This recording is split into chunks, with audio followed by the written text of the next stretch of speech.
যুক্তিবাদলৈ স্বাগতম জনাইছো নমস্কাৰ মই সমুজ্জ্বল দত্ত ৰাজ্যত মুছলমান মৌলবাদীয়ে পোখা মেলিছে মুখ্যমন্ত্ৰী ডক্টৰ হিমন্ত বিশ্ব শৰ্মাই কালিৰ দিনটোত কেতবোৰ বিস্ফোৰক মন্তব্য কৰাৰ পিছত সমগ্ৰ ৰাজ্যত প্ৰতিক্ৰিয়াৰ সৃষ্টি হৈছে বিশেষভাৱে দেখিবলৈ পোৱা গৈছিল যে বাংলাদেশৰ জেহাদীৰ সৈতে অসমৰ মুছলমানৰ কি সম্পৰ্ক আছে একাংশ মুছলমানৰ সম্পৰ্ক আছে এনে ধৰণৰ মন্তব্য কৰিছিল আৰু তাৰ পিছত এছঅপি জাৰি কৰাৰ কথাও খেহতীয়াভাৱে উল্লেখ কৰিছে পোৰ্টেলত নাম অন্তৰ্ভুক্ত হ'ব লাগিব বহিৰাজ্যৰ পৰা অহা ইমামৰ ক্ষেত্ৰত কেনে ধৰণৰ ব্যৱস্থা গ্ৰহণ কৰিব এনে ধৰণৰ নীতি নিৰ্দেশনাও জাৰি কৰিছে আৰু একেটা সময়তে এই জেহাদী সংগঠনসমূহক যিসমূহে সন্ত্ৰাস বিয়পায় সেইসমূহক কেনেদৰে ৰাজ্য চৰকাৰ উৎখাত কৰিবলৈ সক্ষম হ'ব নে জেহাদী প্ৰসংগটো প্ৰকৃতপক্ষে চৰকাৰৰ ৰাজনৈতিক অস্ত্ৰ এই বিষয়টো চৰ্চাৰ হোৱাৰ প্ৰয়োজন আছে আৰু সেইবাবেই আজিৰ যুক্তিবাদত আজি আমি আমন্ত্ৰণ জনাই নিছো আমাৰ সৈতে ষ্টুডিঅ'ত উপস্থিত আছে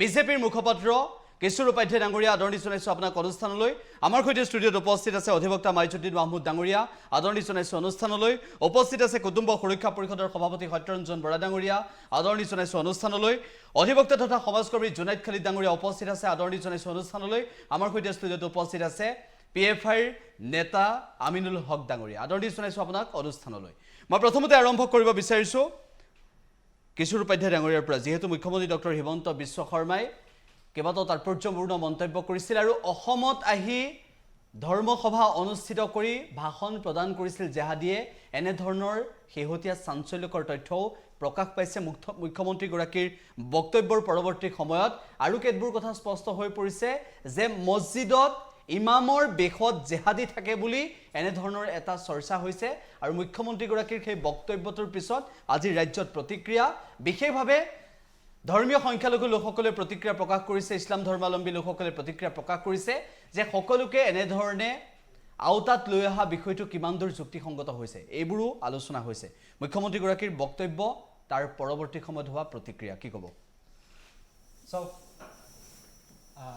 আজি মাননীয় মুখ্যমন্ত্ৰী ডাঙৰীয়াই বা চৰকাৰে আজি এই বিষয়বস্তুটো এনেতো হাৱাত কৈ দিয়া কথা নহয় আমি মৰিগাঁৱত দেখিছোঁ মৰিগাঁৱত আমি মাদ্ৰাছাৰ পৰা কেনেকৈ মানুহ ওলাল মছজিদৰ পৰা কেনেকৈ মানুহ ওলাল বৰপেটাৰ পৰা কেনেকৈ মছজিদৰ ইমাম ধৰা পৰিল বাংলাদেশৰ পৰা আহি ইয়াত যে মানুহৰ সহযোগত তেওঁ মাদ্ৰাছাত ইমামগিৰি কৰি আছে এই কথাবিলাকতো এনেকুৱা কথা নহয় যে নজনা তাৰ ওচৰৰ পাজৰৰ মানুহেতো নজনাকৈ নিশ্চিতভাৱে থকা নাই আৰু এটা কথা এটা মডিউল ইয়াত অলৰেডি আৰম্ভ হৈছে আজিৰ কথা নহয় জেহাদীৰ কথাটোতো অকল বিজেপি চৰকাৰৰ দিনত এইবোৰ কথা ওলাইছে এনেকুৱা কথা নহয় বিধানসভাৰ পৰা আৰম্ভ কৰি পাৰ্লিয়ামেণ্টৰো এনেকুৱা বহু সময়ত বিভিন্ন তথ্য আছে এতিয়া কথাটো হ'ল আজিৰ দিনটোত প্ৰতিক্ৰিয়া কোনে কি ধৰণে কৰিছে সেইটোৱে লক্ষণীয় হ'ব আজি একচুৱেলি যদি অসমৰ মুছলমান সমাজে তেওঁলোকে সহযোগ কৰিব লাগে চৰকাৰক যে একচুৱেলি তেওঁলোকৰ লোকেলিটিত যদি কোনোবা ইমাম আছে বাহিৰৰ পৰা আহিছে তেখেতসকলে সন্দেহজনক যদি কাম কাজ কৰিছে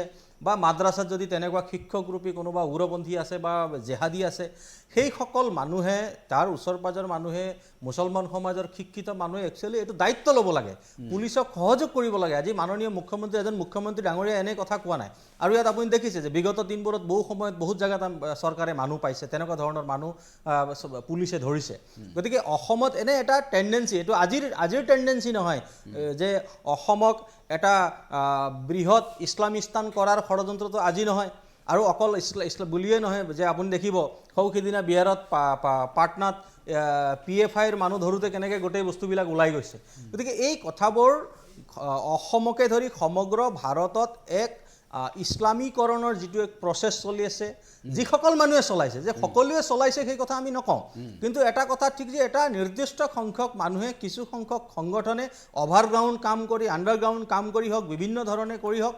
এইসকল মানুহে অসম বা ভাৰতবৰ্ষত এটা পৰিকল্পনা কৰি আছে আৰু সেই পৰিকল্পনা আজি আমাৰ চৰকাৰৰ তৎপৰতাত ধৰা পৰিছে আৰু আগন্তুক দিনত আমি চৰকাৰত থকা দল হিচাপে আমি এক্সপেক্ট কৰিম যে আশা কৰিম যে অসমৰ মুছলমান সমাজে এই যি দেশ বিৰোধী সমাজ বিৰোধী যিবোৰ কাম কাজ আছে এই কাম কাজ যাতে নহয় বা সেই অঞ্চলবোৰত নঘটে কোনো মছজিদত কোনো ইমাম তেনেকৈ থাকিব যাতে নোৱাৰে মাদ্ৰাছাত যাতে শিক্ষক ৰূপে যাতে সেইসকল মানুহ তাত থাকিব নোৱাৰে তাৰ কাৰণে আজি অসমৰ মুছলমান সমাজো আহি চৰকাৰক যাতে সহযোগ কৰক সেই কথাটোহে আমি চৰকাৰত থকা দল হিচাপে আমি এক্সপেক্ট কৰোঁ ঠিক আছে ইতিমধ্যে PFIৰ ৰাজ্যিক যুটীয়া সম্পাদক আমিনুল হক ডাঙৰীয়া আছে আমিনুল হক ডাঙৰীয়াৰ কাষলৈ গৈছোঁ যে বৰপেটা মৰিগাঁৱৰ পিছত জেহাদী বিৰোধী অভিযান তীব্ৰতৰ হৈছে ইয়াৰ সমান্তৰালভাৱে মুখ্যমন্ত্ৰীগৰাকীয়েও মন্তব্য কৰিছে ইতিমধ্যে বিজেপিৰ মুখপাত্ৰ কিশোৰ উপাধ্যায় ডাঙৰীয়ায়ো কেইবাটাও মন্তব্য কৰিছে যে PFI ধৰা পৰাৰ পিছতেই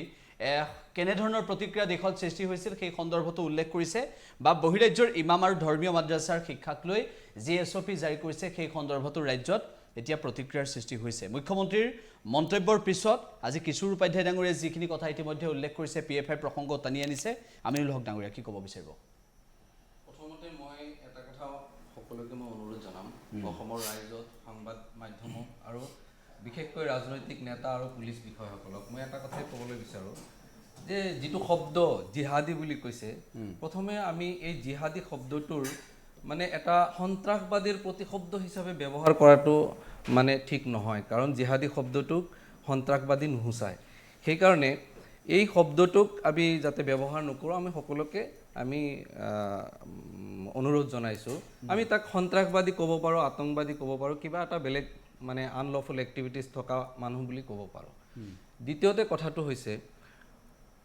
ইয়াতে অসমত যিটো মানে বিশেষকৈ মুছলিম সমাজত যিখিনি মানে সন্ত্ৰাসবাদী মডিউলৰ কথা আলোচনা হৈ আছে মুখ্যমন্ত্ৰীয়ে কেইবাবাৰো বহুতবাৰ প্ৰেছৰ সন্মুখত এই কথাবিলাক কৈয়ে আছে আৰু ইতিমধ্যে অসমৰ বিভিন্ন প্ৰান্তত ইয়াৰ মানে এই মডিউলবিলাকৰ লগত যুক্ত থকা মানুহবিলাকক আটক কৰাৰ যিটো প্ৰক্ৰিয়া সেই প্ৰক্ৰিয়াও আৰম্ভ হৈছে মূল কথাটো হৈছে যে এই আটাইবোৰত আমি বিৰোধ নকৰোঁ প্ৰথম কথা যদি কোনোবাই সন্ত্ৰাসবাদীৰ লগত জড়িত হৈ আছে খালি মুছলমান বুলি কথা নহয় ভাৰতবৰ্ষত অসমত য'তেই হওক মুছলমানৰ কথা নহয় আমি আগতেও দেখিছোঁ ভাৰতবৰ্ষ বা অসমত যিমানবোৰ সন্ত্ৰাসবাদৰ ঘটনা হৈছে সেই ঘটনাৰ লগত কোন কোন জড়িত হৈ আছে এই কথাটো আমি স্পষ্ট হ'ব লাগিব গতিকে এইটো অকল মুছলমানৰ কথাটো কৈ এটা মানে এটা ৰাজনৈতিক বাতাবৰণ গৰম কৰাৰ কথাটো হোৱাটো উচিত নহয়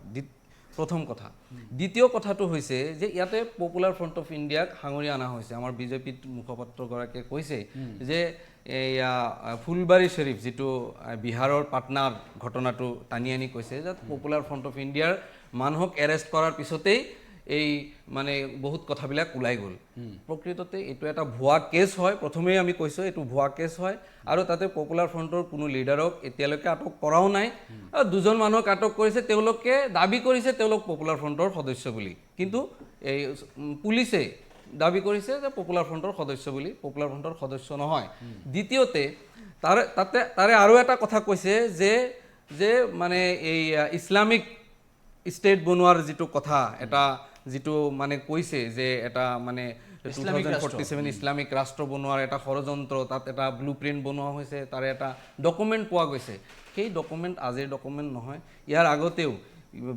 2020ত ইউপিৰ এটা কেছত সেই একে ডকুমেণ্ট সংযোজন কৰি তাতেও কোৱা হৈছে যে ইছলামিক ৰাষ্ট্ৰ গঠনৰ ষড়যন্ত্ৰ ৰচনা কৰি আছে গতিকে আজিৰ বিষয়টো যাতে বিপথে নাযায় আজিৰ বিষয়টোৰ যিটো ডিছকাশ্যন সেই ডিছকাশ্যনটো যাতে মানে অন্যফালে ঢাল নাখায় মই অনুৰোধ জনাইছোঁ প্ৰথমেই যে আজিৰ বিষয় যিটো যে এই সন্ত্ৰাসবাদী যিসকলক ভাৰতবৰ্ষ বা অসমত য'তেই থাকক সন্ত্ৰাসবাদী কাৰ্যকলাপৰ আমি বিৰোধিতা কৰোঁ আৰু আজিয়েই আমি পপুলাৰ ফ্ৰণ্ট অফ ইণ্ডিয়াৰ ৰাজ্যিক সমিতি বহিছিলে আজি আমি এটা সিদ্ধান্ত লৈছোঁ যে যিটো ডিৰেডিকেলাইজেশ্যনৰ বিৰুদ্ধে আমি ভাৰতবৰ্ষ গোটেই অসমত আমি এটা সজাগতাৰ সৃষ্টি কৰিম সজাগতা কেম্পেইন কৰিম বুলি আমি আজি সিদ্ধান্ত লৈছোঁ ইতিমধ্যে লৈছোঁ ঠিক আছে সত্যৰঞ্জন বৰা ডাঙৰীয়া আছে কুটুম্ব সুৰক্ষা পৰিষদৰ সভাপতি এবিটিৰ সৈতে জড়িত 5 বাংলাদেশী জেহাদী পলাতক অৱস্থাত আছে অসমত মুখ্যমন্ত্ৰীগৰাকীয়েও মন্তব্য কৰিছিল আৰু শেহতীয়াভাৱে জেহাদী প্ৰসংগত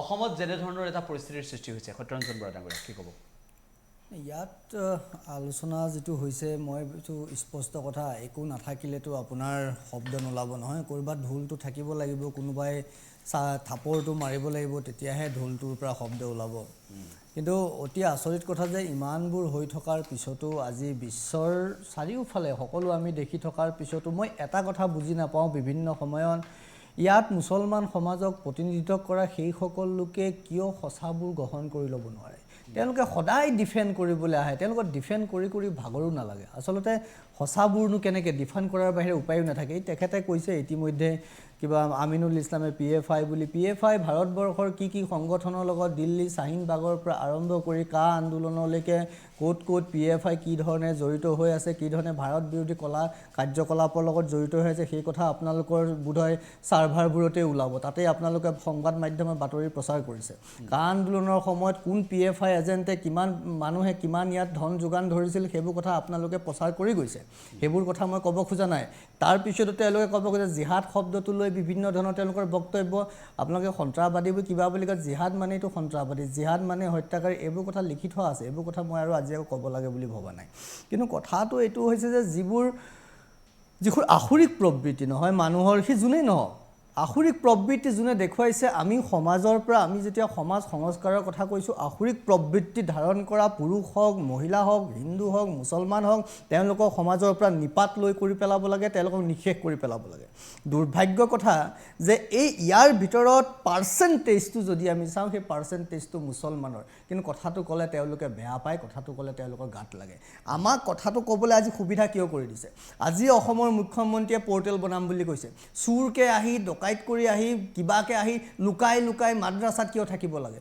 লুকাই থকাৰ প্ৰমাণ আপোনালোকে বাতৰিত দিছে 5 জন বাংলাদেশীক ধৰিছে সেইকেইজনটো মিছলীয়া নহয় তেওঁলোক লুকাই আহি মাদ্ৰাসাত কিয় সোমাই আছে তবলিকি জামাতৰ পৰা আহি মাদ্ৰাসাত লুকাই কিয় ফুৰিছিল তেওঁলোকে যদি সত্য শুদ্ধ কাম কৰিছে তেওঁলোকে যদি শান্তিৰ কাম কৰিছে মানুহৰ কাম কৰিছে নিজৰ সমগ্ৰ তথ্যখিনি ৰাজহুৱাভাৱে জনাই দিবলৈ প্ৰচাৰ কৰিবলৈ কি সমস্যা আছে তেওঁলোকৰ আৰু মই বিভিন্ন সময়ত কৈছোঁ তেওঁলোকে যদি জিহাদ মানে যদি সন্ত্ৰাসবাদ নহয় তেওঁলোকে যদি জিহাদ মানে যদি নিজৰ ভিতৰত থকা আখৰিক চিন্তাবোৰ দূৰ কৰি দিয়া হয় তেওঁলোকৰ কাৰণে যদি সেই গোটেই চিন্তাবোৰ কুৰাণ আৰু মছজিদ মাদ্ৰাসা আপোনাৰ কি মাদ্ৰাসা মছজিদবোৰত যদি সেইবোৰে শিকোৱা হয় তেতিয়াহ'লে মই বিভিন্ন সময়ত কৈছোঁ আজিও মই মুকলিকে তেওঁলোকক কৈছোঁ তেওঁলোকে আমি যেনেকৈ গীতা পাঠ কৰাওঁ ভাগৱত পাঠ কৰাওঁ কুৰাণখন ৰাজহুৱাকৈ পাঠ কৰাওক মই থাকিম তাত মই কৈছোঁ আপোনালোকক কুৰাণখন ৰাজহুৱাকৈ পাঠ কৰাওক অসমীয়া ভাষাত আমাক সকলোকে বুজাই দিয়ক সকলোকে পঢ়ুৱাওক কুৰাণ পাঠ কৰক এফালে ভাগৱত পাঠ কৰক এফালে গীতা পাঠ কৰাওক বাইবেলো পাঠ কৰাওক কুৰাণো পাঠ কৰাওক তাত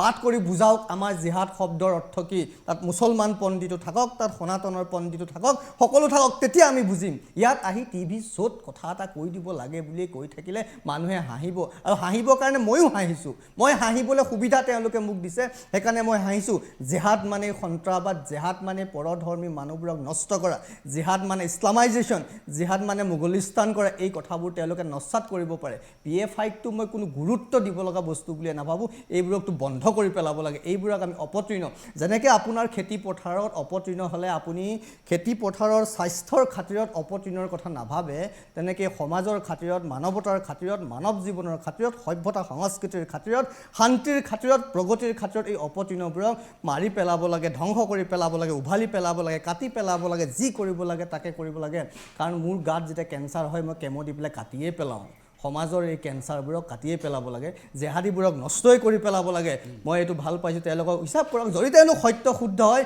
নাম ঠিকনা দিয়াত তেওঁলোকৰ সমস্যা ক'ত তেওঁলোকৰ সবিশেষ তথ্য জাহিৰ কৰাত বা ৰাইজৰ আগত জনোৱাত সমস্যা ক'ত থাকিবতো নালাগে সমস্যা আছে মানে তেওঁলোকৰ ক'ৰবাত ষড়যন্ত্ৰ আছে ক'ৰবাত হিডেন এজেণ্ডা তেওঁলোকৰ আছে ঠিক আছে মই মাইজুদ্দিন মাহমুদ ডাঙৰীয়াৰ কাষলৈ গৈছোঁ অধিবক্তা মাইজুদ্দিন মাহমুদ ডাঙৰীয়াৰ কাষলৈ গৈছোঁ যে অসমত বিভিন্ন সময়ত এই জেহাদী প্ৰসংগটো আহে আৰু এই জেহাদী প্ৰসংগটো অহাৰ পিছতেই অসমখনত কেনেকুৱা এটা পৰিস্থিতিৰ সৃষ্টি হয় সেইখিনি আপোনালোকে দেখিছে এই বিগত সময়ছোৱাত দেখা অভিজ্ঞতাৰ পৰা বা অসমৰ ইতিহাসৰ তেনেধৰণৰ ঘটনাৰ পৰা কি ক'ব কথা হৈছে যে আমাৰ সত্যৰঞ্জন বৰা ডাঙৰীয়াই যিবিলাক কথা ক'লে তেওঁৰ এটা কথা মই খুব ভাল পালোঁ বাকী কথাৰ উত্তৰ মই দিম যে কোৰাণ বা গীতা বা অন্যান্য ধৰ্মগ্ৰন্থ মুকলিকৈ আলোচনা কৰিব লাগে সকলো পণ্ডিত মানে আহক এইটো খুব ভাল কথা মই তেওঁক আজি আহ্বান জনাইছোঁ আপুনি এটা ডেট কৰক কোৰাণ শৰীফত কি আছে আমি তাক ব্যাখ্যা কৰিম, আপোনালোকে বা অন্যান্য গীতা বা কি আছে ব্যাখ্যা কৰিব, তেতিয়া মানুহবিলাকে বুজাত সুবিধা। এইটো মই আপোনাক অনুৰোধ কৰিলোঁ, আপুনি এটা ডেট কৰক, আমি তাক সমৰ্থন জনাইছোঁ। দাদা মই ডেটটো কৰিম, কিন্তু আপুনি পাহৰি নাযাব যে টিভি টকশ্ব'ত ক'লো কাইলৈ পাহৰি যাম, পাহৰি কিন্তু নাযাব, কাৰণ মই মোৰ একদম নাযাওঁ, টকশ্ব' নহয়, একদম নাযাওঁ। কেৱল আপুনি এটা ডেট ৰাজহুৱা কৰক। মঞ্চত ক'ব লাগে বুলিয়ে মই নকওঁ। অহা অক্টোবৰ মাহত 15-16 মোৰ শংকৰদেৱ গুৰুজনাক লৈ উত্তৰ প্ৰদেশত অনুষ্ঠান আছে, সূত্ৰধাৰ বুলি। তাৰ পিছত এটা দিন মই থিৰাং কৰিম। আজি এই মঞ্চত ৰাজহুৱাভাৱে কৈছোঁ, একদম ৰাজহুৱাভাৱে। এফালে গীতাও পঢ়িব লাগিব, এফালে আপোনাৰ পুৰাণো এইটোক ব্যাখ্যা আমি কৰিব লাগিব। সমৰ্থন কৰিছোঁ। আৰু আপুনি বোধকৰো জানে কোৰাণ অক্টোবৰ মাহতে এটা নিৰ্দিষ্ট একদম মানে অন্তৰেদি সমৰ্থন কৰিছোঁ। অক্টোবৰ 15-16 মোৰ সূত্ৰধাৰ অনুষ্ঠান আছে, আপুনি খালি আমাক খালি কাইলৈ আমাক তাৰ জনাব। পিছত আমি এটা ডেট ঠিক কৰিম, একদম হয় নৱেম্বৰ মাহত most welcome। মই কৈ থৈছোঁ। ঠিক আছে, হ'ব। তবে খালি আপুনি পাহৰি নাযাব কথা। একদম পাহৰি নাযাওঁ, যদি পাহৰি যাওঁ হঠাৎ যদি আপুনি কাইলৈ মনত কৰি দিব। মই মনত নেপেলাওঁ দাদা, আজি ক'লে মই কিয় মনত পেলাম? নহয়, আপুনি আপুনি দায়িত্ব exact সেইটো date আপোনাৰ টো সমাজৰ প্ৰতি আপুনি ৰাখিব exact লাগিব। date টো ক'লে এইটো বেলেগ মই কথা। ডেটটো আগতে দিম, মই সমুদ্ৰলৈকো ক'ম, এই মঞ্চতে ক'ম। ঠিক এতিয়া আছে, শুনক। হ'ব। মই কথাখিনি সুধি দিম, ঠিক আছে, ক'ব পাৰে। আচ্ছা শুনক, কোৰাণ শৰীফত এটা কথা আছে, হুৱাল্লাযী আৰছালা ৰাসূলাহু বিল হুদা ওয়া দীনিল হাক্কি লিইয়ুজহিৰাহু আলা দ্দীনি কুল্লিহি ওয়ালাউ কাৰিহাল কাফিৰুন। হে বিশ্বনবী মুহাম্মদ, মই তোমাক পৃথিৱীৰ কৰোণাৰ হিচাপে পঠাই দিছোঁ, আৰু ইছলাম ধৰ্ম পৃথিৱীৰ ভিতৰত তুমি অকল মুছলমান নহয় গোটেই মানৱ জাতিৰ কাৰণে তুমি কৰিবা, যাতে এয়া পৃথিৱীৰ চকু কোণে যায়। আৰু তাৰ কাৰণে যদি অবিশ্বাসীকাৰীসকলে তোমাক বেয়াও পায়, একো কৰিব নোৱাৰে, ইছলামে তাৰ নিজৰ যিটো গৌৰৱৰ ইতিহাস সেইটো পালন কৰি যাব, আৰু ইয়াক কোনো যিমানে চেষ্টা কৰক ৰোধ কৰিব নোৱাৰে। 2 নম্বৰ কথাটো হ'ল যে তেওঁ এটা কথা ক'লে, আমাৰ PFI বা অমুক আমি কেয়াৰ নকৰোঁ বা এনেকুৱা গুৰুত্ব নিদিওঁ। মই PFI সম্পৰ্কে মোৰ ইমান নলেজ নাই, কিন্তু তেওঁ যদি মানুহক গুৰুত্ব নিদিয়ে আমি তেওঁক গুৰুত্ব নিদিওঁ। তেওঁ কি এনেকুৱা মানুহ নেকি যে তেওঁক গুৰুত্ব দি আমি চলিব লাগিব? আমি আইনক গুৰুত্ব দিম, সেই কথাটো আমি সদায় কৈ আছোঁ। 4 নম্বৰ কথাটো হ'ল যে মাদ্ৰাছা আৰু মছজিদত ধৰ্মীয় শিক্ষা দিয়া হয়, আৰু ধৰ্মীয় শিক্ষাই কেতিয়াও হিংসা বা তথাকথিত জেহাদী বা সন্ত্ৰাসবাদ শিক্ষা নিদিয়ে। তাত সদায় প্ৰফেট মহম্মদে ইহুদীবিলাকে তেওঁক অত্যাচাৰ কৰিছিল, ইহুদীবিলাকে তেওঁৰ ঘৰত আহি পেচাব কৰিছিল, পায়খানা কৰিছিল, মছজিদতো পেচাব পায়খানা কৰিছিল। প্ৰফেট মহম্মদে নিজে সেইবিলাক ধূলি চাফা কৰি কৈছিল যে মোৰ অতিথিয়ে কষ্ট পালে।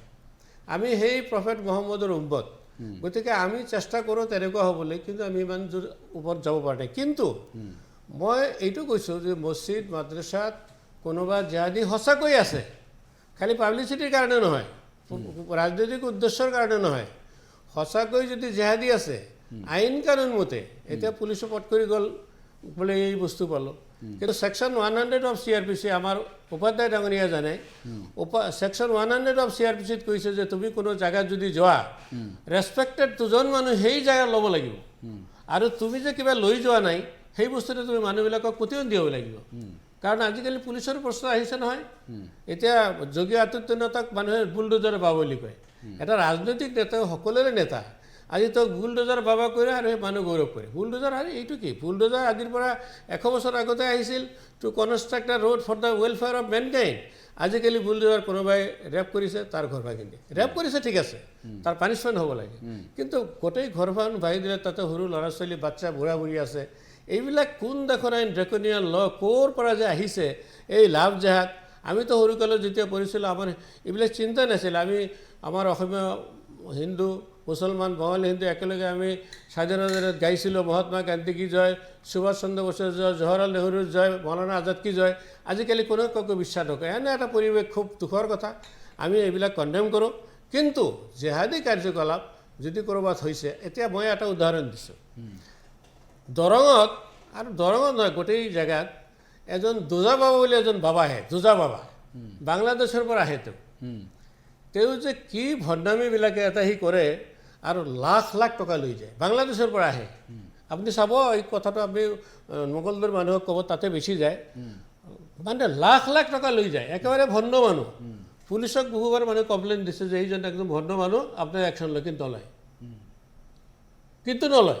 এতিয়াও কৈছে আমি জনাম, আৰে মই নিজে জনাইছোঁ, মোৰ দাদাই জনাইছে, আমাৰ চৰাইকলা মানিকপুৰ থানাৰ অন্তৰ্গত, তাতো কিছুমান সজা মানুহ গৰু ছাগলী মাটি বিক্ৰী কৰি সেই ভণ্ডক দিয়ে আৰু তাত ভৰি টিপে আৰু তাত নামাজ ৰজাৰ কাৰবাৰ নাই পবিত্ৰতাৰ কোনো কাৰবাৰ নাই মানুহবিলাকে কৈছে পুলিচে এই মানুহজনে সমাজখন বেয়া কৰিব কিয় গ্ৰেপ্তাৰ নকৰে কিয় গ্ৰেপ্তাৰ নকৰে নাজানো কি সেইটোৱেতো কথা এওঁ কৈছে খবৰ নিদিয়ে খবৰ দিয়াৰ পিছত একো নকৰে এই দুটাবা আহিয়ে থাকে মাজে মাজে ইমান ভণ্ড কিন্তু এওঁ কৈছে খবৰ দিয়ে খবৰ দিলেতো কাম নকৰে কাম কৰিব কিন্তু যিটো তেওঁলোকৰ কাৰণে এটা মানে ৰাজনৈতিকভাৱে সুবিধা হ'ব সেইটোহে কৰিব ঠিক আছে মই জুনাইদ খালিদ ডাঙৰীয়া কাষলৈ আহিছোঁ জুনাইদ খালিদ ডাঙৰীয়া সকলোৰে কথাখিনি শুনিছে ইতিমধ্যে ইমামৰ বেশেৰে মৌলবাদীৰ কাৰ্যকলাপ চলায় মছজিদত ইমামৰ বেশত থাকে আৰু জেহাদীৰ কাৰ্যকলাপ চলায় এনেধৰণৰ কথাবোৰো চৰ্চালৈ আহিছে কি ক'ব বিচাৰিব প্ৰথম কথা এটা ক্লিয়াৰিফিকেশ্যন দিয়া খুবেই মানে প্ৰয়োজনীয় হৈ গৈছে যে ইয়াত বাংলাদেশৰ ইমাম আছে বা আপোনাৰ এই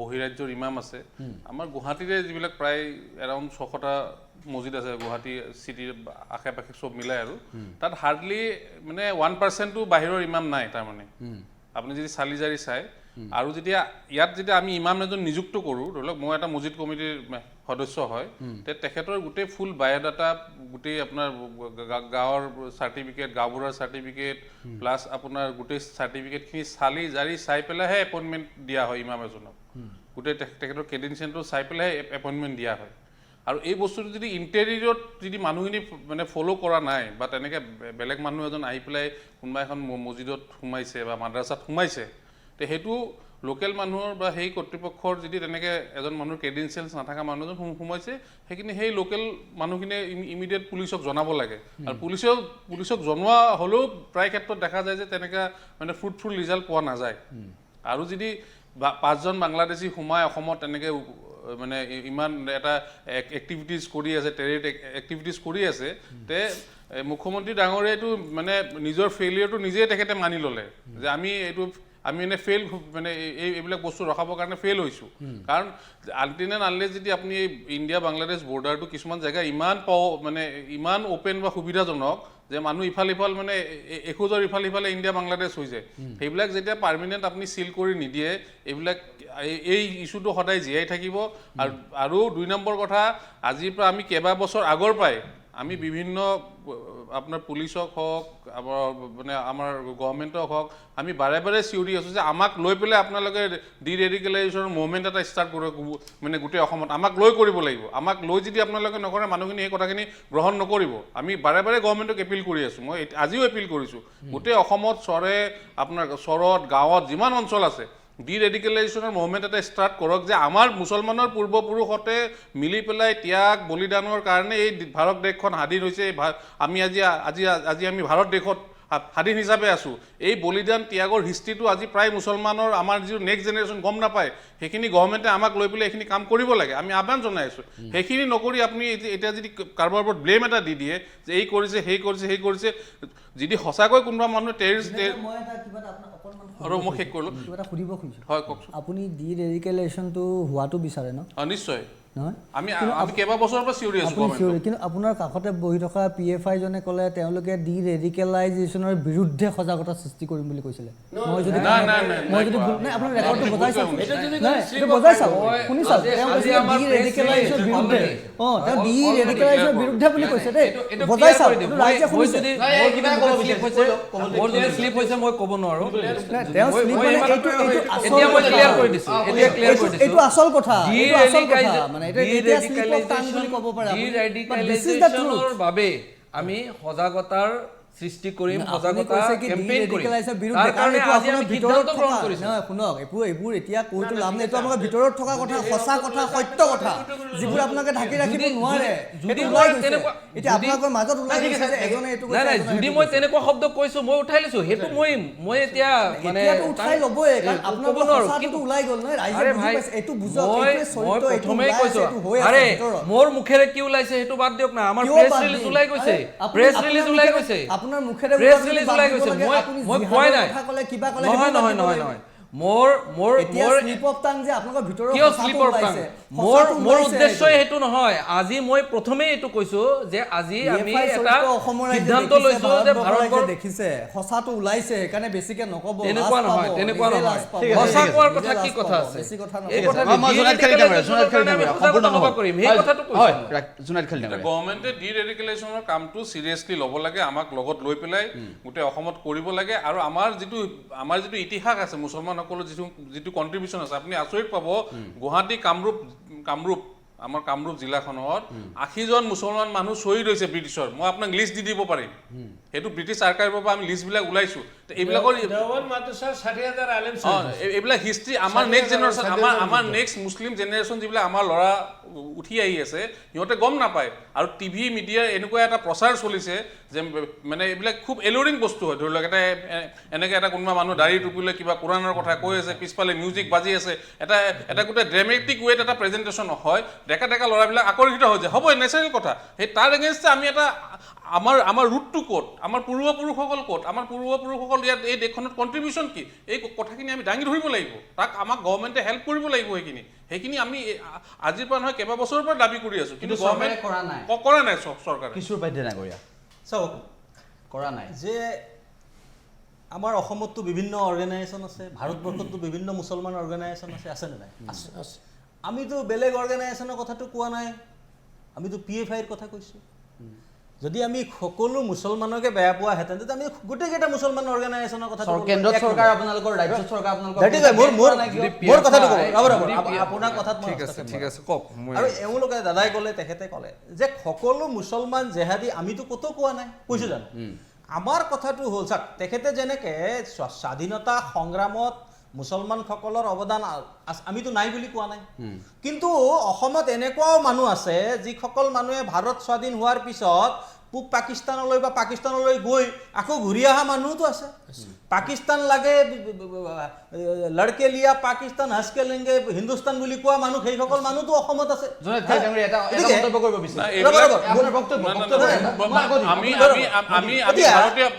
এতিয়া কথাটো হ'ল আমি কোনসকল মানুহৰ কথা কৈ আছোঁ? যিসকল মানুহে 60 বছৰ আগত এই অসমখন পাকিস্তানত অন্তৰ্ভুক্ত নোহোৱাৰ যি বেদনা লৈ আছে, সেইসকল আৰু সেইসকলৰ সতি সন্ততিসকলে নিশ্চিতভাৱে আজিও সেই কামত ব্যস্ত হৈ আছে।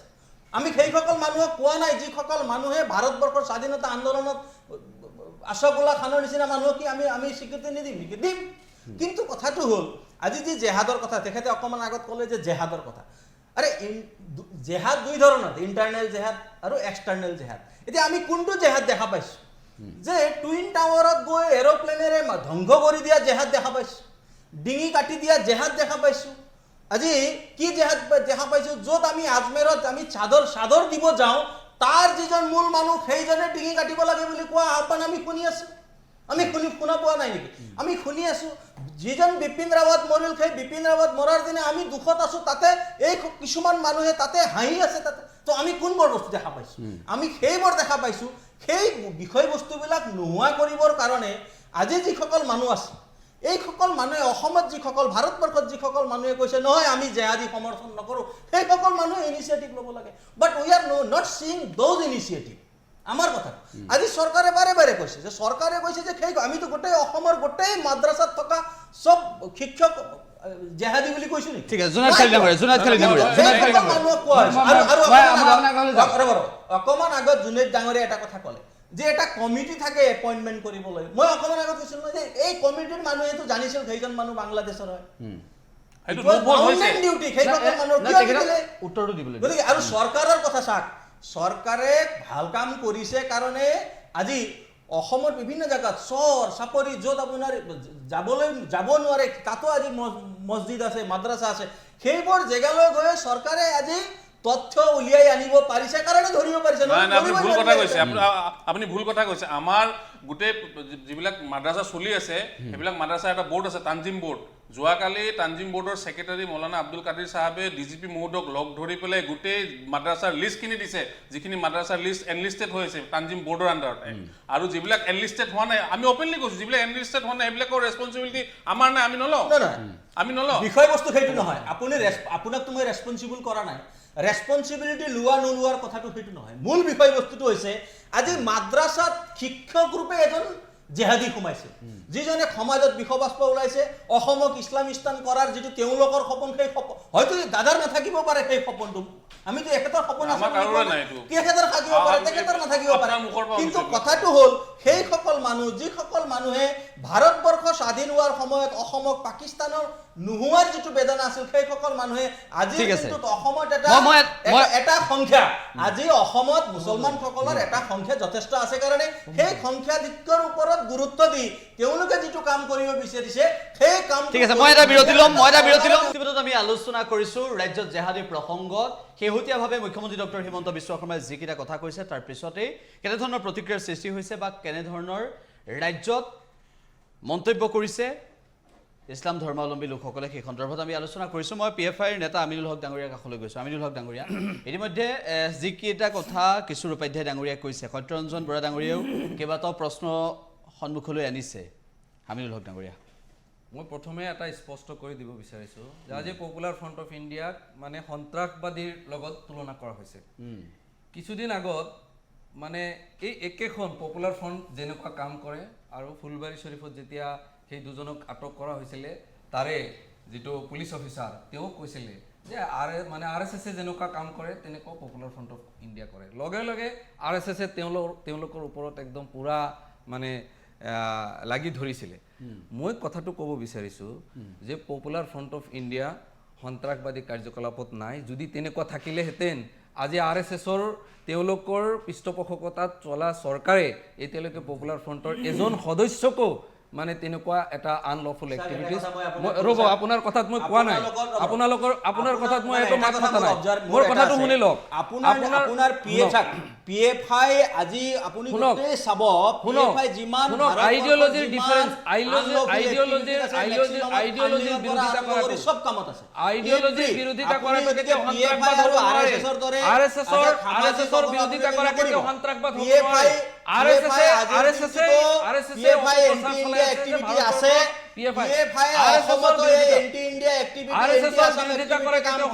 হ'ব নোৱাৰে।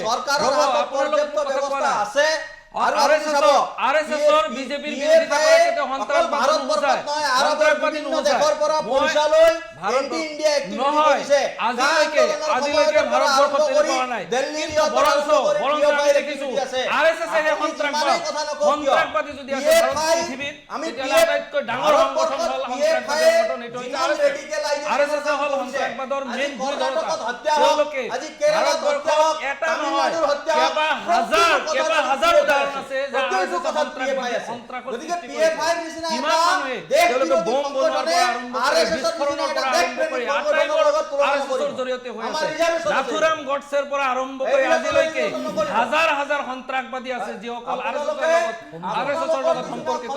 এই কথাটো কেতিয়াও সত্যৰঞ্জন বৰা ডাঙৰীয়া কিবা এটা ক'ব বিচাৰিছে? হয়, সত্যৰঞ্জন বৰা ডাঙৰীয়া। ইয়াত এই চিঞৰ বাখৰ কৰি থাকিলে সঁচাটো মিছা হৈ নাযায় নহয়, মিছাটো সঁচা হৈ চিঞৰ বাখৰ RSSে এক ছেকেণ্ড ৰ'ব, মই কৈ আছোঁ, এতিয়া আপুনি মনে মনে থাকক। RSSে কি কৰিছে সৰ্বভাৰতে দেখিছে, বিশ্বই দেখিছে, ক'ত কি কৰি আছে দেখিছে, PFI কি কৰি আছে সেয়াও দেখিছে।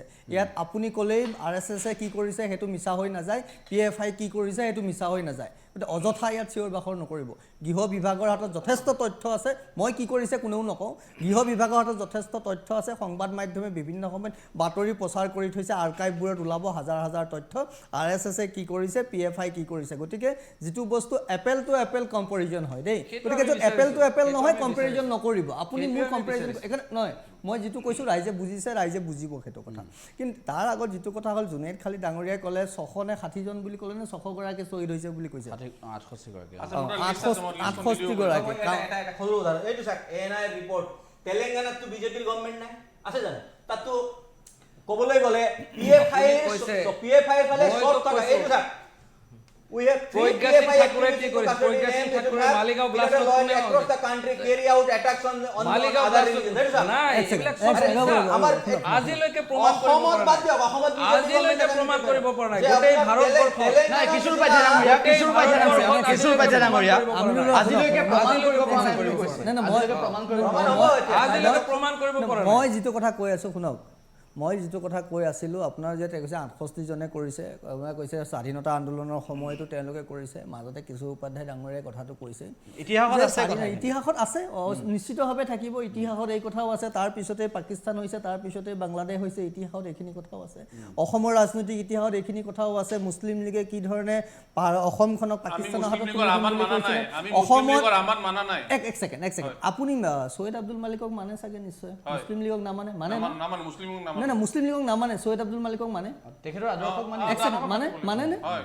সেই ছৈয়দ আব্দুল মালিকে 1945 চনত মুছলিম লীগত জইন কৰিছিল, একেলগে মইনুল হক চৌধুৰীৰ লগত। যিদিনা মইনুল হক চৌধুৰীয়ে কৈছিলে মই ৰূপৰ পাত্ৰত জিন্নাক কৈছিলে অসমখন হাতত তুলি দিম, ছৈয়দ আব্দুল মালিকো সেইদিনা আছে, অসমৰ ৰাজনৈতিক ইতিহাসত সেই কথা লিপিবদ্ধ হৈ আছে। গতিকে ছৈয়দ আব্দুল মালিকৰ নিচিনা, এক ছেকেণ্ড, মই এনেই কথা নকওঁ, গতিকে কথাবোৰ শুনিব আৰু বুজিবলৈ চেষ্টা কৰিব, এইবোৰ কথা লুকুৱাব নোৱাৰে। অসমত ছৈয়দ আব্দুল মালিকৰ নিচিনা ব্যক্তি যদি মুছলিম লীগৰ লগত থাকি পেলাই জইন কৰি ভাৰতখন খণ্ডিত কৰিব পাৰে, অসমক যদি মুছলমানৰ হাতত মুছলমান ৰাষ্ট্ৰ কৰিবলৈ পূব পাকিস্তানত গতাই দিব পাৰোঁ বুলি ক'ব পাৰে, মইতো ক'ম ছৈয়দ আব্দুল মালিকতকৈ আপোনালোকতো সিমানো গ্ৰহণযোগ্যতা নাই, আপোনালোকে সদায় কৰিব। উত্তৰটো দিব। সেই সময়ত অসমৰ মুছলমানে মুছলিম লীগৰ আহ্বান গ্ৰহণ নকৰিলে, ছৈয়দ আহ্বান আব্দুল মালিকে নামানিলে, কৰিছে, ছৈয়দ আব্দুল মালিক আৰু আমাৰ আছিল, চইচ আছিলে, আপোনালোকতকৈ আপোনাৰ ছৈয়দ কথাখিনি আব্দুল মালিক সত্য। নাই। চাওক, আপোনাৰ কিছুমান কথাখিনি কথা সত্য, এনেই নক'ব, আপোনাৰ মই কথাখিনি সত্য, তথ্য মই সত্য সহকাৰে বুলি কোৱা নাই। কথাবোৰ কওঁ। ককাই এইবোৰ কথা এনেই নক'ব, মই ককাই বুলি এইকাৰণে কৈছোঁ, এনেই নক'ব। ছৈয়দ আব্দুল মালিকক যিমান অসমীয়াই ভাল পায় নহয়, তাতকৈ সিমান কিন্তু আপোনালোকক ভাল নাপায়। সেই ভাল পোৱা ছৈয়দ আব্দুল মালিকেই যেতিয়া অসমৰ বুকুত সোমাই পেলাই কামোৰ মাৰিছে মুছলিম লীগৰ লগ লাগি, মই লিখিছোঁ তথ্য সহকাৰে, তাতকৈ আপোনালোকক মই কিয় বিশ্বাস কৰিম? যি ছৈয়দ আব্দুল মালিকক মই বিশ্বাস কৰিছিলোঁ, যি ছৈয়দ আব্দুল মালিকৰ ৰচনা সাহিত্য পঢ়ি পেলাই মই ভাল পাইছিলোঁ, সেই ছৈয়দ আব্দুল মালিকে তেনেকুৱা সেই আহ্বান মানি আপোনালোকক নললে, বিশ্বাস কৰিম। অসমৰ মুছলমানে সেই আহ্বান মানি নললে, আমাৰ ওচৰত দিয়ক অপচন আছিলে, ছৈয়দ আব্দুল আমাৰ মালিকতকৈ ওচৰত আপোনালোকৰ অপচন আছিলে, আপুনিয়ে কৈ আছে, নাই। আমাৰ ওচৰত অপচন আছিলে, আমি ইচ্ছা কৰিলে যাব পাৰিলো, আমি ছৈয়দ আব্দুল ইচ্ছা কৰিলে মালিকতকৈ পাকিস্তান যাব পাৰিলো, আপোনালোকৰ গ্ৰহণযোগ্যতা আমাৰ ওচৰত নাই। অপচন আছিলে, we are by choice Indian, আমি ইণ্ডিয়াখন আমাৰ ভাৰতখন ৰাষ্ট্ৰ ছৈয়দ আব্দুল মালিকতকৈ আপোনালোকৰ গ্ৰহণযোগ্যতা নাই, নক'ব এটা। আমি বাই চইচ ইণ্ডিয়ান, আমাৰ ওচৰত অপচন আছিলে। আপোনাকতো কোৱা নাই, কোনসকল মানুহক কৈ থকা হৈছে? যিসকল মানুহে মুছলিম লীগৰ কথাটো মানিছিল সেইসকল কৈ থকা তেওঁলোকৰ গাত লাগে ন? যিসকল আমাৰ মানুহে গাত নাই, নাই, যিসকল আমি মানুহে কৈ আছো বাৰে বাৰে, আমি সেইটো আহ্বান মানি নললো, আমি আপোনাৰ গাত পাতি কিয় লয়? আপুনি লোৱা নাই, ঠিক আছে, ধন্যবাদ। প্ৰায় আমাৰ কথাটো হৈছে, 90% অসমৰ মুছলমানে মানি এতিয়া নললে। কথাটো হ'ল আব্দুল ভাসানীয়ে কি কৰিছিল আমি দেখা নাই জানো? আমিতো দেখিছো পৃষ্ঠাই আছে এই কথাবোৰ, আছে। এই কথাবোৰ লুকাই নাযায়। আমাৰ কথাটো হ'ল আজি যি বিষয়বস্তু আছে, আজি জিহাদী কাৰ্যকলাপ আৰম্ভ হৈছে অসমত যথেষ্ট পৰিমাণে, যদি এই কথাটোত চৰকাৰক আপোনালোকে কেনেকে হেল্প কৰিব সেই কথাটো কওক। কৰি আছে, আমি গোটেইখিনি এই তথ্য কথাটো। দাতা দি দিছো। আজি মই দেখিছো, যোৱাকালি দিয়া হৈছে। এটা কথা, মই মাইজুদ্দিন PFI মাহমুদ হেল্প নকৰে, কৰিব নোৱাৰে আমি জানো। মাইজুদ্দিন ইয়াৰ মাহমুদ PFI ডাঙৰীয়া, হেল্প আমাক নালাগে। মাইজুদ্দিন মাহমুদ কথাটো ইয়াৰ আগত যেতিয়া আপোনালোকৰ মানুহে দৰে, ISIS ত আপোনালোকে অংশগ্ৰহণ যিসকল কৰিব মানুহ গৈছিলে, gentleman, তেতিয়া PFI যিসকল য়ে মানুহে গোটেই দেশক ভাল ভাৰতবৰ্ষত পায়, সজাগতা যিসকল কৰিছিলে। মুছলমান যি মানুহে সজাগতাৰ অসমক কাৰণে নিজৰ মাত্ৰ মাতৃভূমি জ্ঞান 90 কৰে, জন মানুহে, ভাৰতবৰ্ষক নিজৰ ইমান মাতৃভূমি কোটি জ্ঞান কৰে। মুছলমানৰ ভিতৰত অহাকালিৰ পৰা 90 হেল্প জন কৰক মানুহে চৰকাৰ, ক'ত ক'ত আছে, কি কি যোগদান আছে। কৰিছিলে। মানুহক এই হেল্প কথাটো কৰক। আমি মাইজুদ্দিন মাহমুদ ডাঙৰীয়াৰ কাষলৈ গৈছো, ভাৰতৰ মাইজুদ্দিন কিমান মাহমুদ ডাঙৰীয়াৰ মানুহে কাষলৈ গৈছো, ISIS বাকীসকলক ৰখাইছো। মাইজুদ্দিন মাহমুদ ডাঙৰীয়া। আচ্ছা, এতিয়া মই আমাৰ কিশোৰ উপাধ্যায় ডাঙৰীয়াৰ যিবিলাক কথা ক'লে তাৰ কেইটামান উত্তৰ দিছোঁ, কাইণ্ডলি অলপ মোক ক'বলৈ দিব। এটা কথা হ'ল তেওঁ কৈছিলে টুইন টাৱাৰৰ কথাটো ইয়াতে আনিলে। টুইন টাৱাৰত যিটো ঘটনা হৈছে সেইটো আমি কণ্ডেম কৰোঁ, কিন্তু ইয়াৰ কাৰণে যে আমেৰিকাও দায়ী সেইটো আমি স্বীকাৰ কৰিব লাগিব। কাৰণ পেলেষ্টাইন আজি ধ্বংসৰ মুখত, ইৰাক ধ্বংস কৰি দিলে, চিৰিয়া ধ্বংস কৰিলে আমেৰিকাই, তাৰপিছত লিবিয়াক ধ্বংস কৰিলে। সেই কথাটো যদি আমি মনত ৰাখোঁ যে এটা এটা কৰি দেশৰ কোটি কোটি মানুহক সৰ্বনাশ কৰি আছে আমেৰিকাৰ নেতৃত্বত, তেতিয়া সেইটো যেনেকুৱা কণ্ডম কৰিব লাগে এইটোও কণ্ডম কৰিব লাগিব, নাম্বাৰ 1। নাম্বাৰ 2, তেখেতে এটা কথা কৈছে, আৰৱ কাণ্ট্ৰিবিলাকৰ পৰা PFI বা অন্য সংগঠনে ফাণ্ড আনি অসমত বা ভাৰতবৰ্ষত আপোনাৰ মানে সন্ত্ৰাসবাদী কাৰ্যকলাপ চলায়। ঠিক আছে, মই এইটো চৰকাৰে বেছি জানিব মত কৰি, কিন্তু মইতো জনাত আৰৱ কাণ্ট্ৰিৰ লগত নৰেন্দ্ৰ মোদীৰ একেবাৰে ভাই ভনীৰ সম্পৰ্ক। সেইকাৰণে গম পাই আছে। ৰ'ব, এতিয়া নৰেন্দ্ৰ মোদী আৰৱ কাণ্ট্ৰি কিয় নকয়? আৰৱ কাণ্ট্ৰিকটো মোক যদি আপুনি পাৰ্চনেলি লৈছোঁ from the heart of my mind কৈ আছোঁ, আৰবিয়ান কাণ্ট্ৰিবিলাকক মই আটাইতকৈ বেছি ঘৃণা কৰোঁ। কাৰণ সিহঁতৰ কোনো না ডেমক্ৰেচি আছে না কোনো মানৱতা আছে, কোনো বিচাৰ আছে। হঠাৎ এটা মানুহক ধৰি 20 বছৰ 30 বছৰ জেল দিয়ে, মই একদম ঘৃণা কৰোঁ। এতিয়া নৰেন্দ্ৰ মোদী যদি আৰবিয়ান কাণ্ট্ৰিক কয় যে আপোনাৰ দেশৰ টকা পইচা লৈ অমুক সংগঠনে আমাৰ ইণ্ডিয়া তেনেকুৱা কৰি আছে, মই জানো লগে লগে একশ্যন হৈ যাব। তো সেইটো কিয় নকয়? গতিকে আপুনি খালি ইয়াত তেনেকৈ ক'লে নহ'ব নে সস্তীয়াৰ পপুলাৰিটিৰ কাৰণে, আৰববিলাকক কওক। তাৰপিছত আৰু এটা কথা কৈছে, কিছুমান মানুহ দুখত পৰিছে যে আমি লড়কে লেংগে পাকিস্তান বা বাংলাদেশ। শুনক, এই কথাটো আপোনাৰ পলিটিকেল কথা এটা। কাৰণ আপোনালোকে জানে যে বাংলাদেশী বুলি বহুত কেছ হৈ আছে আজিকালি, হাজাৰ হাজাৰ লাখ কেছ হৈ আছে। আৰু আমাৰ উপাধ্যায় ডাঙৰীয়াজনে মই হাইকোৰ্টত এইবিলাকত যথেষ্ট কৰোঁ। ইমান গৰীব মানুহ টকা পইচা ভিক্ষা কৰি আনি তথাপি তেওঁলোকে বাংলাদেশত যাব নোখোজে। ভিক্ষা কৰি লৈ আহি আমাক ফিজ দিয়ে, আমাকতো মিনিমাম ফিজ দিবই লাগিব। কাৰণ আমিতো আৰু অন্য কোনো স্বাস্থ্য ওকালতি কৰোঁ, সেইটো অলপ কম লওঁ, সেইটো বেলেগ কথা। ভিক্ষা কৰি আনি ৰাইজৰ পৰা কালেকশ্যন কৰি আহে যে তেওঁ বাংলাদেশী ট্ৰাইব্যুনেলে ডিক্লেয়াৰ কৰিছে তেওঁ ইণ্ডিয়ান হ'বৰ কাৰণে এই 10,000 12,000 টকা ৰাইজৰ পৰা কালেকশ্যন, তথাপি বাংলাদেশত যাব নোখোজে। এখেতে কয় যে কিছুমানে কষ্ট পাই আছে, সম্পূৰ্ণ মিছা কথা। তেওঁলোকে বৰঞ্চ বাংলাদেশত যাবৰ কথাটো চিন্তা কৰিলেই উল্টা কষ্ট পায়। এতিয়া বাংলাদেশী 3 প্ৰকাৰ আছে। এটা হ'ল যে পাছপৰ্ট কৰি টাইমৰ কাৰণে আহে, সেই টাইমতে তেওঁ নাযায়, সেইটো এটা বাংলাদেশী, এডমিটেড বাংলাদেশী। 2 নম্বৰ হ'ল চুৰি ডাকাতি কৰিবলৈ কিছুমান আহে মানুহ, ধৰা পৰিলে সেইটো এডমিটেড বাংলাদেশী। কিন্তু স্থায়ীভাৱে অসমত বসবাস কৰা মানুহ, আমাৰ যিবিলাক কাগজ পাতিবিলাক নাই, এইবিলাক এনে পলিটিকেল প্ৰপাগাণ্ডা। আপুনি মই সত্যৰঞ্জন বৰা ডাঙৰীয়া বেছ ভোকাল মানুহ, মই তেখেতক কৈছোঁ তেখেতে এটা ডেট কৰক, ক'ব নালাগে আমাক অমুক মুছলিম এৰিয়াত যাম, আমি হঠাৎ কৰি সেই মুছলিম এৰিয়াত যাম, তাতে গৈ আমি কাগজ হঠাৎ। গতিকে এইবিলাক কথা। আৰু এটা কথা, লাষ্ট কথা এটা আছে, সৈয়দ আব্দুল মালিক সংক্ৰান্ত মই নাজানো, তেওঁ এতিয়া কিবা কৈছিলে মই নাজানো, কিন্তু মই জানো এজন আব্দুল ৰউফ আছিলে বৰপেটাৰ। তেখেতে যিটো এই পাৰ্টিশ্যনৰ তেওঁ চেয়াৰমেন, এজন মেম্বাৰ আছিলে।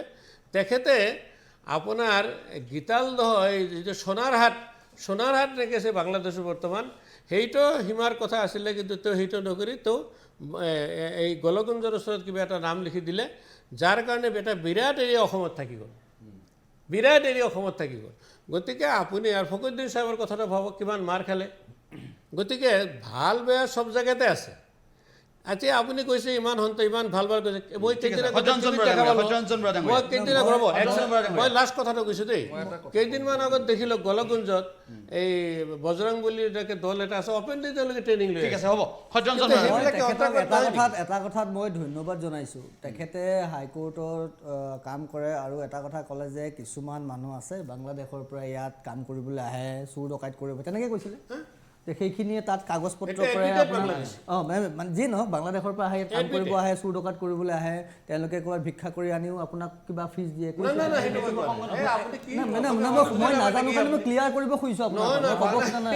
মই কৈছোঁ যে মানে আপোনাৰ ওচৰলৈ কিছুমান আহে তেনেকুৱা যি বাংলাদেশৰ পৰা আহিছে। ঠিক আছে, তেওঁলোকক এতিয়া বাংলাদেশলৈ যাব নোখোজে। তেওঁলোকৰ কোনো মৰম নাই, মৰমটো দূৰৰ কথা, যাব নোখোজে। ইয়াতে তাৰমানে ইয়াত দুটা কথা মই বুজি পালোঁ। মই যিটো কথা কৈছোঁ ইয়াত যে এটা ঠিক যে তেওঁলোকেতো কেছ এটা কৰি দিলেও কাগজ পাতি হৈ যায়, সেইকাৰণে চাবচোন থানাবোৰত চাব কেছেই বেছি, চৰকাৰী কাগজ। এক ছেকেণ্ড দাদা, এক ছেকেণ্ড, মানে আমি মৰ্যাদাটো ৰাখি পেলাই কথা পাতিলে ভাল। কেছটো যেতিয়া কৰিব কোনোবা থানাত, মিছা কথা মই কোৱাই নাই, একদম মিছা কথা কৈছে আপোনাৰ অফিচাৰে মোক কাগজ দিছে। মই কি মিছা কথা ক'লো? মই কি মিছা কথা ক'লো? মইতো কোৱাই নাই। অফিচাৰে দিয়া নাই বুলি ক'লো নেকি? মই অফিচাৰে দিয়া নাই বুলি ক'লো নেকি? আপুনি যে ক'লে মিছা কথা কৈছে, ক'ত মিছা কথা, কোনটো মিছা কথা ক'লো? কাগজ পায় বুলি কৈছোঁ নে? কাগজ পায়, মই ক'ব কৈছোঁ, নুশুনাকৈ নিচিঞৰিব, শুনি লওক, তাৰপিছত ক'ব। মই কৈ থাকিলে শুনিলে ভাল পাম, মোক চিঞৰি থাকক, তিৰস্কাৰো কৰক, মই ভুল কৰিলে শুনিম, কিন্তু নকৰিলে নকৰিব, শুনি থাকক। কৈছোঁ যে যিটো কেছটো কি হয়, থানাত যাব কেছ বেছি, মুছলমানৰ বেছি, জেলখনলৈ যাব কোন বেছি, কয়দী বেছি, মুছলমানৰ বেছি। কিয়? সেইটো এটা এভিডেঞ্চ, সেইটো এটা ডকুমেণ্ট। সেইটো এটা ডকুমেণ্ট সেই ডকুমেণ্টটো কিয় আমুক দিনা আমুক থানাত কেছ হৈছিল এইটো সেই মুছলমানজনৰ ডকুমেণ্ট সেই ডকুমেণ্টৰ ওপৰত ভিত্তি কৰি তেওঁ আধাৰ কাৰ্ডো ওলাব পাৰে ভোটাৰ আইডিও ওলাব পাৰে জেললৈ গৈছে আমুক জেলত আছে এইটো এটা ডকুমেণ্ট অসম চৰকাৰৰ ভাৰত চৰকাৰৰ ডকুমেণ্ট সেই ডকুমেণ্ট উলিয়াই ল'লে আমাৰ মানুহে চুৰ কৰিবলৈ নাযায় ডকাইতো কৰিব নাযায় পুলিচৰো কাগজ নাথাকে জেলৰো কাগজ নাথাকে এইটো এটা কথা দেই এইটো সঁচা কথা আপুনি অস্বীকাৰ নকৰিব কিন্তু এতিয়া কথা হ'ল এতিয়া এইটো সঁচা কথা সেইকাৰণে একজেক্টলি মোক সমুদ্ৰৰ অকণমান সময় একদম ঠিক কথা কৈছে এদিন মই জুনেদ খালিদ চাহাবকো এই কথাটো কৈছিলোঁ যে তেওঁ আজি কৈছে আজি মুছলমান সমাজক কিয় আগবঢ়াই লৈ যোৱা নাই এই কথাটো বৰ সুন্দৰ কথা ভাৰতবৰ্ষত মুছলমানৰ চেহেনশ্বাহেই চেহেনশ্বাহ আকবৰ কওক ঔৰংজেব কওক কিমান কি নাছিল এক ছেকেণ্ড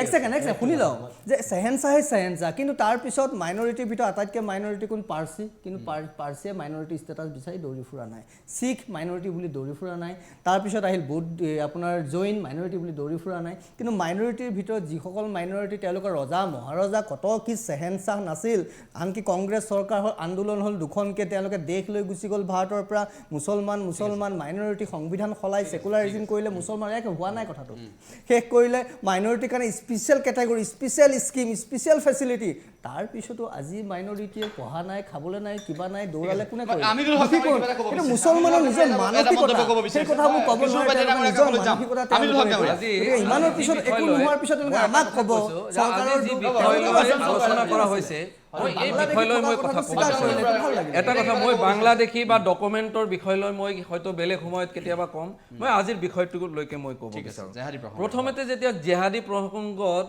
আমাৰ মুখ্যমন্ত্ৰী ডাঙৰীয়াই যেতিয়া তেওঁ প্ৰেছ মিট দিছিলে প্ৰেছ বিবৃতি দিছিলে সেই সময়তে তেওঁ 99ৰ পৰা জিহাদী মডিউল বা সন্ত্ৰাসবাদী মডিউলৰ কথা কৈছিলে কিন্তু 99ৰ পিছত ভাৰতবৰ্ষ অসমত কিমান যে হত্যাকাণ্ড হৈছে কিমান যে বোম ব্লাষ্ট হৈছে সেই বোম ব্লাষ্টৰ লগত কোনসকল জড়িত সেই সকলো কথাবোৰ ভাৰতবৰ্ষৰ মানুহে অসমৰ মানুহে জানে কিন্তু সেই মডেলবিলাক তাত স্কিপ কৰা হৈছে এই কথাটো ৰ'ব আপুনি কৈছে নহয় যে কথা ক'ব নালাগে ৰ'ব মই কথাটো কৈ লওঁ গতিকে মই সেইটো কোৱা নাই মই ক'ব বিচৰা নাই মই আজিও কৈছোঁ যে সন্ত্ৰাসবাদীৰ বিৰুদ্ধে যি ধৰণৰ কথা কৈছে হয় 99ৰ পৰা কৈছে 99ৰ পৰা হিচাপ কৰিছে 99ৰ পৰা কিমানবোৰ বোম ব্লাষ্ট হৈছে অসমত সেই বোম ব্লাষ্টত কোনসকল আছিলে তেতিয়াতো বহুত মিডিয়াই এনেকুৱা বজাইছিলে যে হুজিয়ে কৰিছে অমুক কৰিছে তুমুক কৰিছে 99ৰ পৰা হিচাপটো কৰিলে গতিকে সেই সন্ত্ৰাসবাদীসকল কোন হয়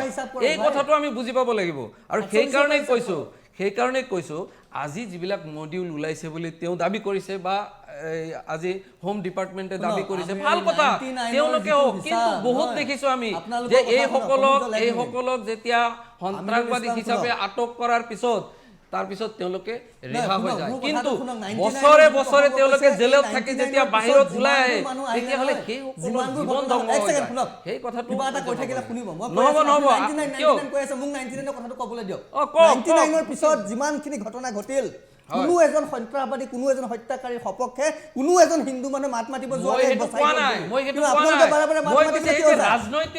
আপোনালোকে মাতিবলৈ কিয় যায় আমি কৈছোঁ নেকি কোনোবা দিনা আমি কৈছোঁ যি হত্যা কৰিছে যি ধৰ্ষণ কৰিছে মাৰি পেলাওক সন্ত্ৰাস কৰিছে মাৰি পেলাওক অসমৰ মুখ্যমন্ত্ৰী কৈছে জেহাদী ওলাইছে জেহাদী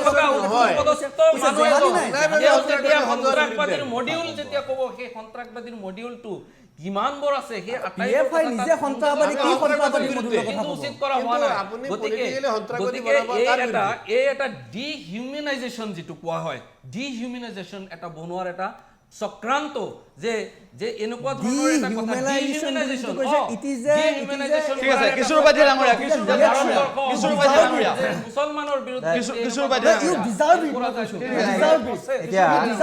এতিয়া শুনক মই তাৰপিছত মই এটা কথা কৈছোঁ মুখ্যমন্ত্ৰীয়ে নিজে স্বীকাৰ কৰিছে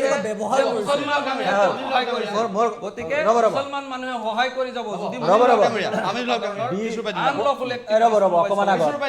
আপোনালোকৰ কথাটো প্ৰথমে ক্লিয়াৰ হৈ লওক আজি ডিহিউমেনাইজেশ্যনৰ কথা কৈ আছে কিছুমানে ডিহিউমেন কেতিয়া হ'ব আপুনি শৰীয়ত ল বিচাৰিব যি শৰীয়ত লত চাৰিজনী ঘৈণীয়েক ৰখাৰ পাৰ্মিশ্যন দিব তাৰপিছত 4জনী মহিলা হিউমেন হৈ থাকিব নেকি যি মানুহক আপুনি শাস্তি হিচাপে হাত কাটা ভৰি কাটা মূৰ কাটা যেতিয়া পানিছমেণ্ট থাকিব যিটো লত সেই ল যিটো PFI বিচাৰি আছে আপুনি হিউমেন হ'ব বিচাৰিছে নেকি অকমান আগত দাদাই কৈ আছিল না আপুনি নিবিচাৰে মাহমুদ দাই বিচাৰি কৈ আছিল যে আমি নিবিচাৰো তেনেকুৱা ল কিন্তু বিচাৰা মানুহটো ইয়াতে আছে সেকেন্ড নাই, নাই, নাই, ৰব সেকেন্ড মই এতিয়াও কৈ নাই ৰব তে আপোনালোকে কমন নিজে কৈছে, সিভিল কোড সাপোৰ্ট কৰক সহায় কৰি আছে। সিভিল ইউনিফৰ্ম কোড সাপোৰ্ট কৰক সহায় কৰি আছে। PFI সঁচাই।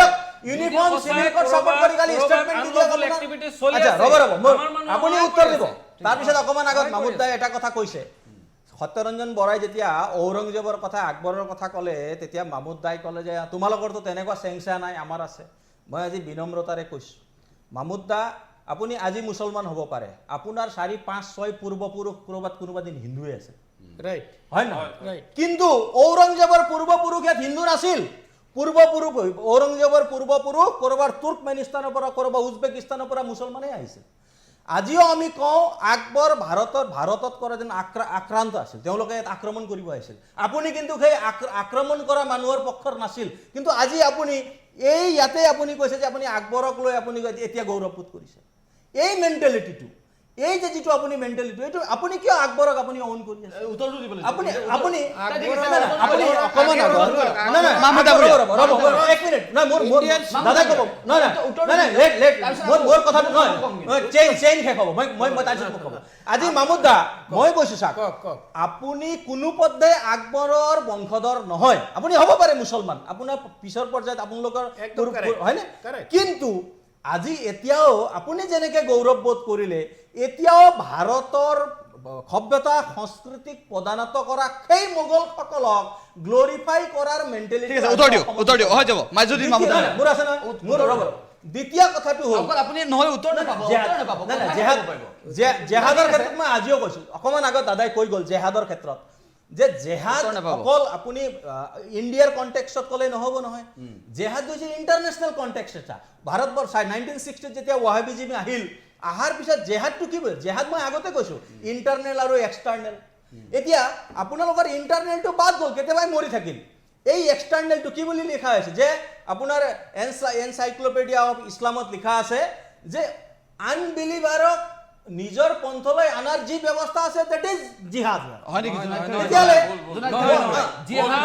সেই বস্তুটো আমি কিয় মানি ল'ম ভাই গতিকে এই গোটেই আপুনি তেতিয়াহ'লে আপোনালোকে এনচাইক্লোপিডিয়া অফ ইছলামত সংগ্ৰাম কৰে ভুল তথ্য দাঙি ধৰিছে বুলি কৈছে ভুল এনচাইক্লোপিডিয়া অফ ইছলামত মাজুদ্দিন মাহমুদ এই কথা মই কিছু উপাধ্যায় আপোনালোকে দুটা ষ্টেটমেণ্ট ৰাখিছো হয় আপোনালোকে হয় আপোনালোকে ঔৰংজেবক আকবৰক অন কৰক নহলে আপোনালোকে ঔৰংজেব আমাৰ নহয় আমি গৌৰৱী ভাৰতীয় আমি গৌৰৱী মুছলমান মাজুদ্দিন মাহমুদ আকবৰে ভাৰতবৰ্ষক ৰাখিছো আমি তেওঁলোকক ভাল নাপাওঁ কিয় ক'ব আপোনাৰ প্ৰসংগ উত্তৰটো হয় শুনক মাহমুদ ডাঙৰীয়া এতিয়া মই 3টা এনচাৰ দিম এখেতৰ কথাৰ এক নম্বৰ কথা যে আকবৰৰ কথাটো আহিলে চমকু ক'ব ভাৰতৰ সুপ্ৰিম কোৰ্টে কৈছে যে আকবৰৰ হ'ল মডেল মেন অফ ইণ্ডিয়া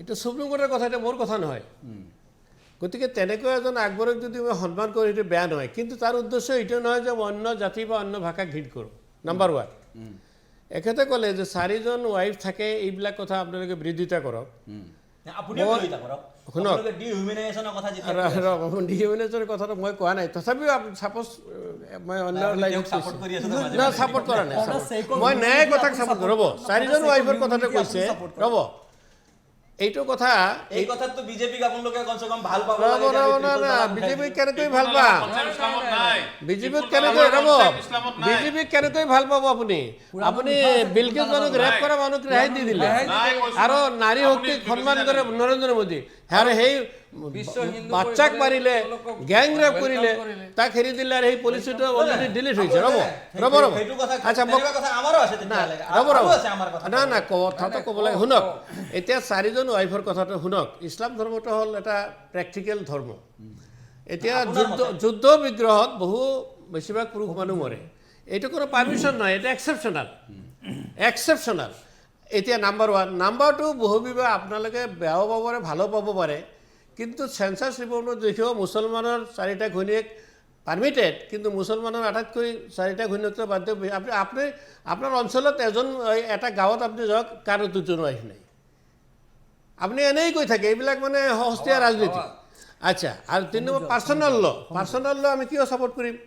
কাৰণ আমি এটা পাৰ্চনেল ল যদি আপুনি কৰিবলৈ যায়, শুনক, হিন্দু ধৰ্মত 1955 কোনো ডাইভৰ্চে নাছিল, কিন্তু পিছত দেখা পালে যে ডাইভৰ্চ নকৰিলে বহু মানুহ হত্যা হ'ব, জুইত পেলাই দিব, মৰি যাব, তথাপিতো হৈয়ে আছে। গতিকে তেতিয়া ডাইভৰ্চৰ সূচনা কৰিলে যাতে মানুহ কমচে কম বাচি থাকিব পাৰে। গতিকে 1955 আগত হিন্দুৱে ডাইভৰ্চ কৰিব নোৱাৰিছিল, দিছ ইজ দ্য ল। গতিকে আপুনি এডভোকেট, এতিয়া চাওক, মুছলমানসকলৰ বিয়াটো হৈছে কন্ট্ৰেক্ট, আমাৰ কন্ট্ৰেক্ট নহয়, আমাৰ এইটো ইউনিয়ন ফৰ 7টা that is why divorce permissible নাছিল। কিন্তু যেতিয়া জুৰিস্প্ৰুডেন্স বাঢ়ি আহিল, জুৰিস্প্ৰুডেন্সৰ কথা আহিল, এই কথাবিলাক আহোঁতে আমি মানি ল'লোঁ চৰকাৰৰ কথা, 1 নম্বৰ। দ্বিতীয় কথাটো হ'ল, আপুনি যিটো ক'লে যে জুইত দিয়া কথাটো, জুইত কিয় দিব লগা হ'ল? আপুনি জানে চাগে যে আমাৰ যি শাস্ত্ৰ আছে, শাস্ত্ৰত ক'তো ক্ষতি যোৱা কথা নাই।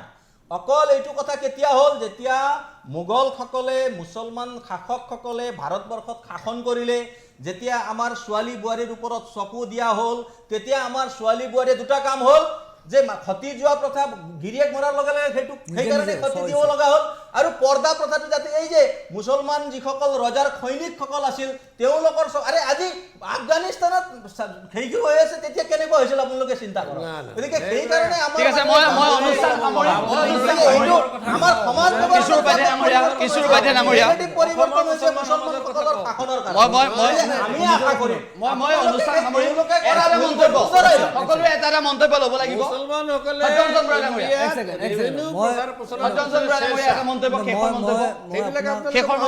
মই আপোনাক এটা কথাই ক'ম যে এই গোটেই কথাখিনি যদি চাই অসমবাসীয়ে, ভাৰতবাসীয়ে, সমগ্ৰ বিশ্ববাসীয়ে এই সিদ্ধান্ত ল'ব যে যি ঘটি আছে, যি দেখি আছে, মানুহৰ চকু আছে, মন মগজু আছে, জানিছে বুজিছে, তেওঁলোকে সেই সিদ্ধান্ত ল'ব। কিন্তু মই এটা প্ৰশ্ন কৰিব খুজিম সকলো মুছলমান সমাজক, ইয়াত থকা প্ৰতিনিধিবৰ্গসকলৰ মাজেৰে, ক'ৰবাত মুছলমান কোনোবা এঘৰ পৰিয়াল যদি কোনোবা হিন্দু সমাজত আছে, বিশেষকৈ টেট ছাত্ৰ ছাত্ৰীবোৰ, টেটৰ শিক্ষয়িত্ৰীবোৰ যদি কোনোবা হিন্দু সমাজত আছে, তেওঁক আমি আৱৰি সামৰি ৰাখিছোঁ, তেওঁ অসুৰক্ষিত অনুভৱ নকৰে। কিন্তু এসোপা মুছলমানৰ মাজত যদি ক'ৰবাত এঘৰো হিন্দু মানুহ আছে, সেই হিন্দু মানুহজনে কেতিয়া মৰিম, কেতিয়া থাকিম, কেতিয়া চুৰ হ'ব,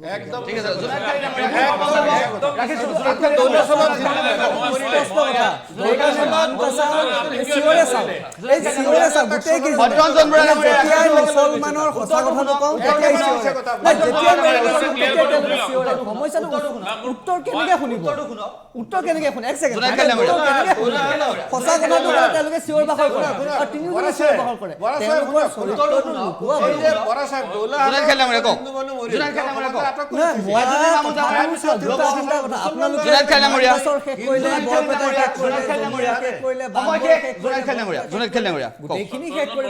যিখিনি কথা কৈছে এইটো টোটেলি ভুল কথা। আপুনি যদি আমি কোৱা চবেই ভুল, ভুল কৈছে, আপুনি জানি শুনি কওক। আপোনাক মই অনুৰোধ কৰিছো যে আপুনি ইছলামটো ষ্টাডি কৰি লওক।